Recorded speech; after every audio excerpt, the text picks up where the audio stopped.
Hi there, it's Nicole here today, and I'm so super excited about the Neat and Tangled STAMPtember exclusive for Simon Says Stamp. This is Hello Pumpkin, and it's highly anticipated. The Neat and Tangled release always is, and it's this fantastic fall-themed set again this year that I think you're going to want to pick up right away. So incredible. I'm going to be creating a little stenciling over masking. So no dies for this card. There are coordinating dies that are available either as a set with the stamp set or separately. I decided I'm kind of on a little bit of a masking kick, and I am creating a single panel. This is almost a single layer card, with the exception that I will die cut this whole panel when I'm finished. Otherwise, it's completely flat, but it has tons of dimension with scene building featuring some stencils in the background. But first, we have to get those images in place. So I like to kind of lay everything out in my stamp positioner tool, whichever one you use. This is the Misty, and it helps you pick out what's going to be on the foreground of the card. In this instance, it's going to be the one tiny little pumpkin, the two mice, and two leaves. I'm stamping these with an ink that is perfect for Copic coloring, and making sure I have them inked up really good. And then I want to take some sort of a masking paper. You can use paper especially for masking. You can use Post-it notes, things like that, and stamp the images again. I tend to like to not ink up my stamps again, and so I have a kind of light outline. Then you're going to want to trim out your masks and put them in place. The key to getting a good mask so you don't have a little white outline around all of your images is to cut out your masks, fussy cut them right on that die cut line. So it's almost, you can still see that black outline of the images here. That makes it so that when you go to ink or stencil or stamp or whatever it is you're doing over your masked images, you're not going to get that kind of funny white outline around them. Next, I'm ready for my next layer. I've got my masks in place for the first layer. I didn't go ahead and add the leaves masks yet. No other stamped images are going to go over these. However, some inking is, so I'll get to those here in a little bit. I want to lay everything out because there's several layers of stamps here. There's about 3 layers of stamps. This helps me gauge what's going to be my next layer. I want to make sure I have everything laid out correctly so that my next layer is stamped and I can finish with the third layer. So the first layer you stamp is what's in the foreground of the card. It's like layering without actually creating all the layers, if that makes sense. So for my second layer, I've got the tree stump, I've got the mushroom. Both of these are what the mice are standing on, and I have the larger pumpkin, which is going to be slightly behind the smaller one. The bear is going to be back behind both of them. So I'll ink these up and stamp the next layer. Again, I want to make sure I have a really nice black outline stamped impression. And I will create masks for these 3 images as well.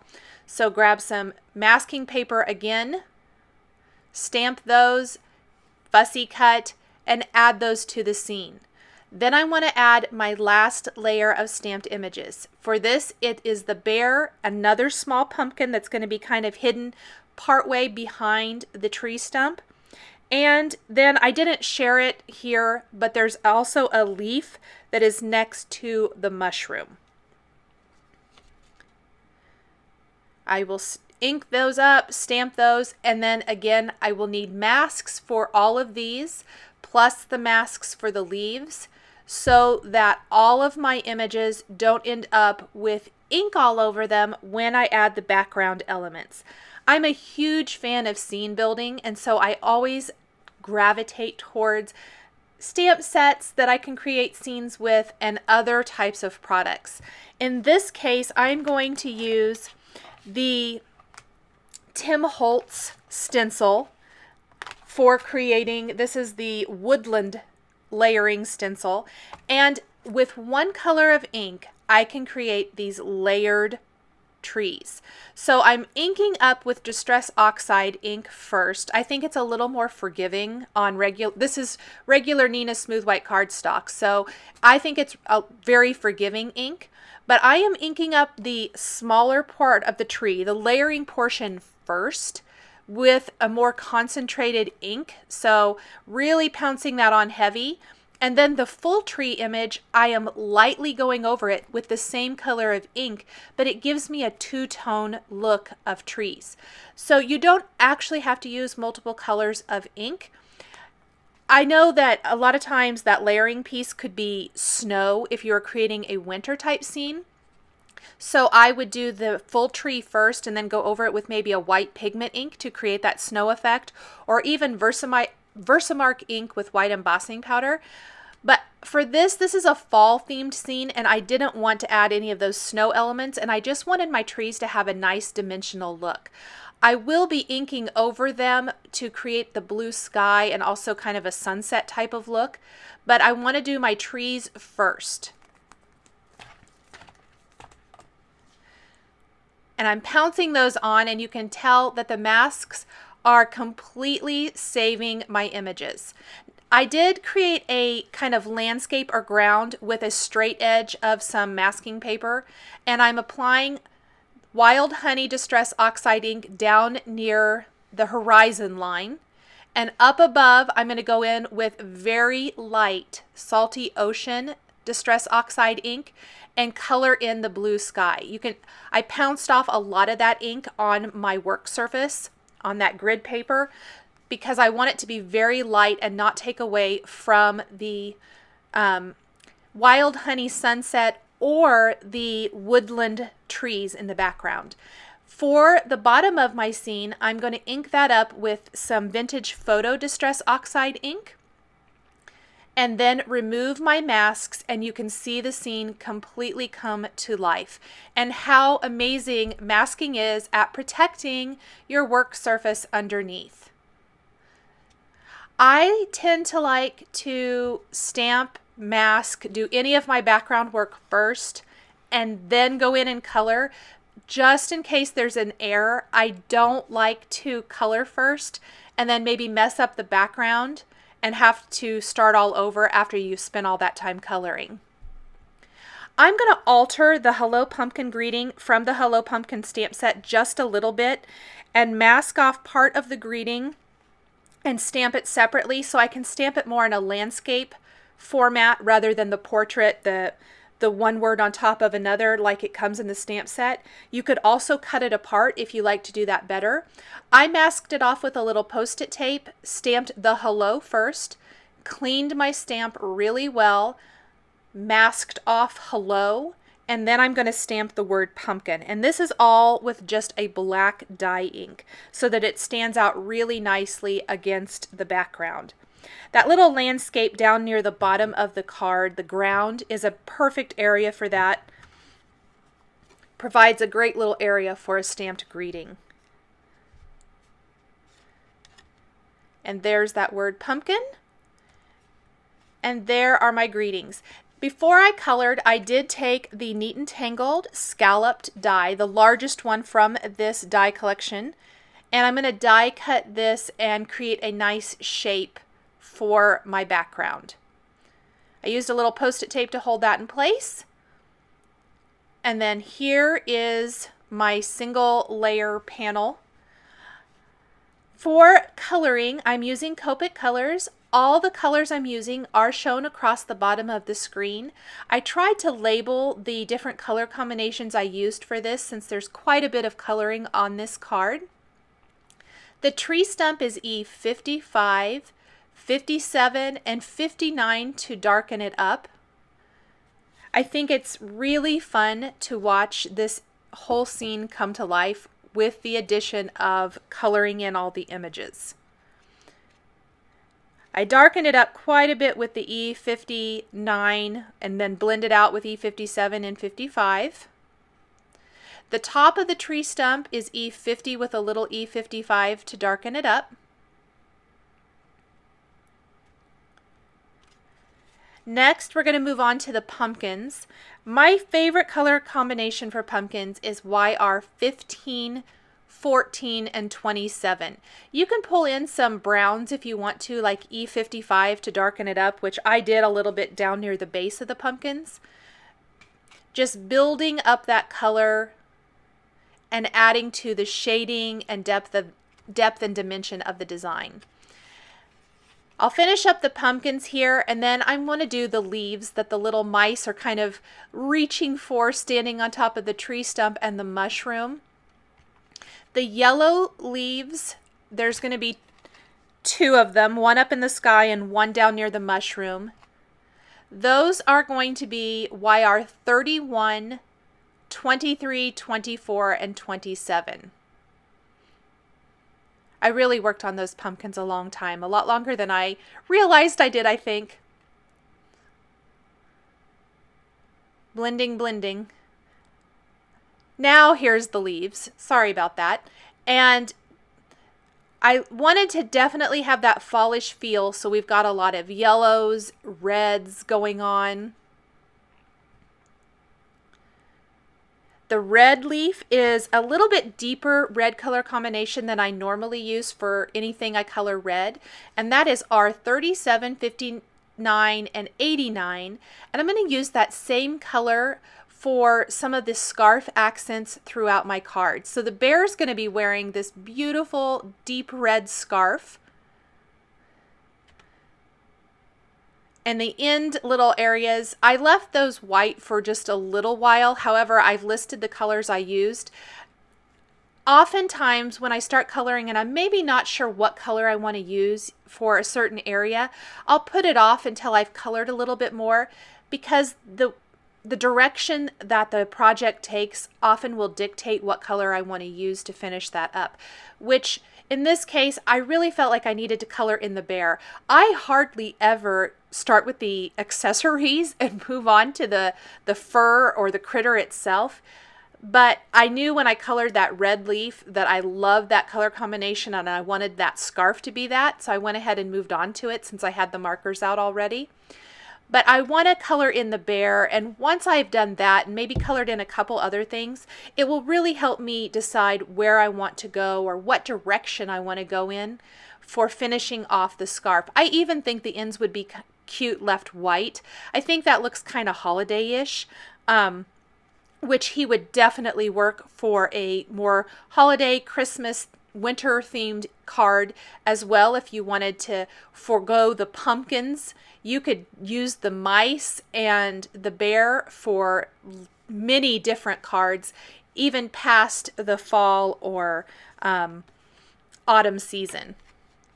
The colors for the bear are one of my favorite color combinations: E40, 43, 44, and 47.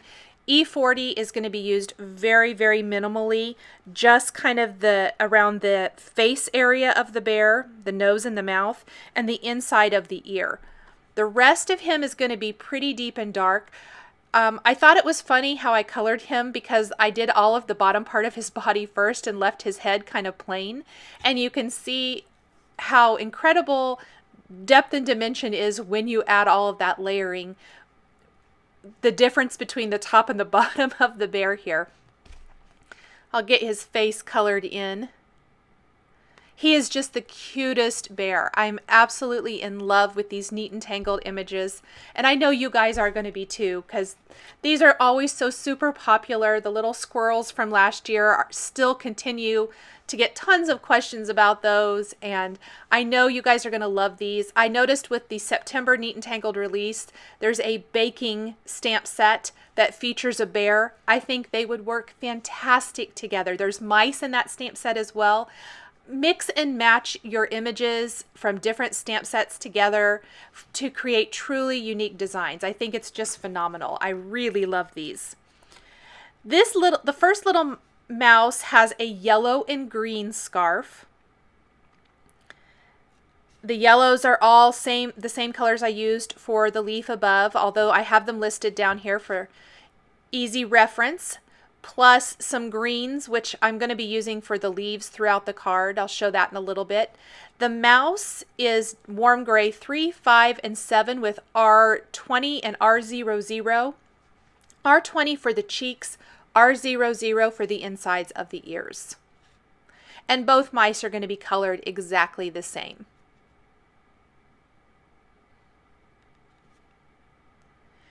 Here are the ends of the scarf. I chose to go with some kind of deep blues. I wanted to pull in something a little different, I guess. I've got a lot of oranges, a lot of yellows and reds, and even a lot of green. And I like that little hint of blue, and I'll use a little bit more blue in the last mouse's scarf to kind of even out that. Gives that visual triangle again with the sky, the ends of the scarf, and then the other scarf.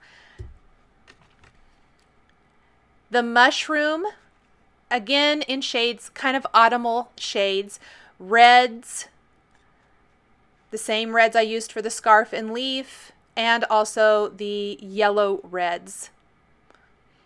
This is my favorite yellow-red color combination. I really love it. Darken up the top of that a little bit. Now the bottom, the stem of the mushroom is going to be a little bit different with E40 and E43 and even a little E44. That'll deepen and darken it a little bit. Blend it into the ground. To disguise the ground even more, I'm going to add some grass with Copic markers, and I'll show that here in a minute. The leaves were all in YG 95, 97, 99, colors like that. The top of the pumpkin, the little leaves coming off the tree stump. Here's that final scarf with shades of blues, and then we're going to add red and oranges to this scarf. To help shade the ground now, there's lots of shading in the trees. There's the images that have all been colored and shaded. The ground is a little one-dimensional. So I'm going to go in with Copics and go over that Distress Oxide ink with E55 and E57. The darker color first, the lighter color to blend that out and smooth out any harsh lines. I even went back with E40 or E43 and blended it out more. I'm flicking in those blades of grass. That's going to really help with that landscape to make it, again, not appear quite so one-dimensional.